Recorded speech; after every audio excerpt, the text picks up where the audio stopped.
Dewan juri yang saya hormati, serta teman-teman yang saya cintai. Pergi liburan ke kota Kediri. Bersama teman naik kereta. Nama saya Nopi, gadis imut asal 11 MPLB 2. Teman-teman, kali ini Nopi akan membawakan sebuah cerita yang berasal dari Jawa Tengah, yaitu dongeng yang berjudul Joko Bodo. Pada penasaran kan? Pada penasaran gak? Beginilah ceritanya. Di suatu desa terdapat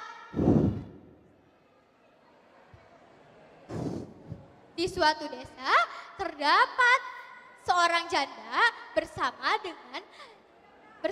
dengan anak tunggal laki-lakinya. Anak itu amat bodoh.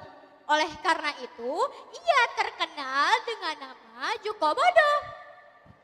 Walaupun begitu, si ibu amat sayang padanya. Lalu, pada suatu hari, Joko Bodo pergi ke hutan untuk mencari sebuah kayu. Di dalam hutan, di bawah sebatang kayu yang besar, Joko Bodo menemukan seorang wanita cantik yang sedang tertidur nyenyak. Joko Bodo kagum dengan kecantikan wanita tersebut. Tanpa pikir panjang, Joko Bodo menggendong wanita tersebut dan membawanya pulang ke rumah. Setibanya di rumah, Joko Bodo membaringkan gadis tersebut di tempat tidur di kamar ibunya. Lalu Joko Bodo menemui ibunya dan berkata, "Bu, saya menemukan seorang gadis yang amat manis rupanya. Saya ingin mengawininya, Bu."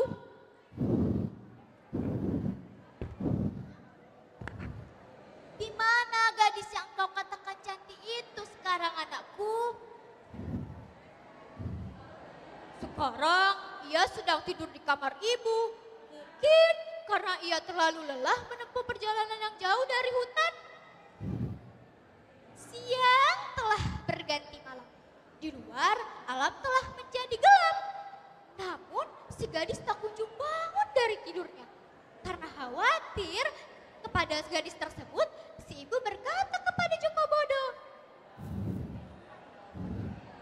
"Joko Bodo, bangunkan gadis itu untuk makan dulu. Kasihan, nanti dia lapar." "Bu, malam ini biarkan saja ia tidak usah makan. Besok pagi saja kita bangunkan dia." Keesokan paginya, setelah semua orang bersiap makan pagi, namun si gadis tak kunjung muncul dari kamarnya. Melihat peristiwa tersebut, Ibu Joko Bodo menjadi sangat curiga. Mana ada orang yang mampu tidur hingga 1,5 hari. Ibu Joko Bodo pun menengok ke dalam kamar dan memeriksa keadaan gadis tersebut dengan teliti. "Gusti!" teriak si ibu sambil mengelus dadanya. Setelah yakin bahwa gadis yang ia anggap sedang tidur itu ternyata sudah meninggal. Cepat-cepat si ibu menemui Joko Bodo dan berkata, "Anakku, Joko Bodo, gadis yang kau maksudkan itu sudah meninggal." "Saya tidak percaya, Ibu. Ia tidak meninggal. Ia sedang tidur di kamar. Pasti sebentar lagi ia akan bangun." Lalu, kemudian pada suatu hari tercium bau yang sangat busuk. Ketika Joko Bodo mencium bau yang sangat busuk tersebut, Joko Bodo bertanya kepada ibunya, "Bu, saya mencium bau yang sangat busuk. Dari mana asal bau tersebut?"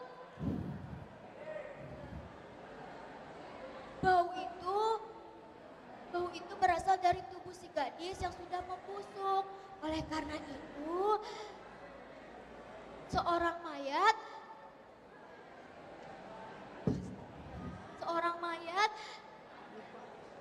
akan bau. Sekarang mengertilah Joko Bodo bahwa setiap mayat akan berbau busuk. Segeranya diangkat gadis tersebut dan dibuangnya ke sungai. Lalu setelah kejadian tersebut, pada suatu hari ketika Ibu Joko Bodo sedang memasak, tiba-tiba ibunya pun kentut. Joko Bodo ketika mencium aroma yang sangat menusuk hidup itu, tanpa pikir panjang lagi, ia menggendong ibunya sambil menangis dengan sedih sekali. Ibunya terus meronta-ronta ingin melepaskan diri. Anakku, lepaskan. Aku tidak mati, lepaskan. Ayo anakku. Tidak, ibu sudah bau.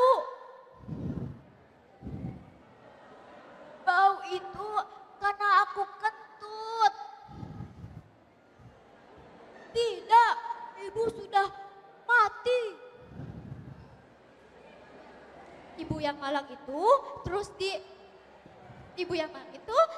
dilemparkannya ke dalam sungai. Hingga akhirnya terbawa arus dan meninggal dunia.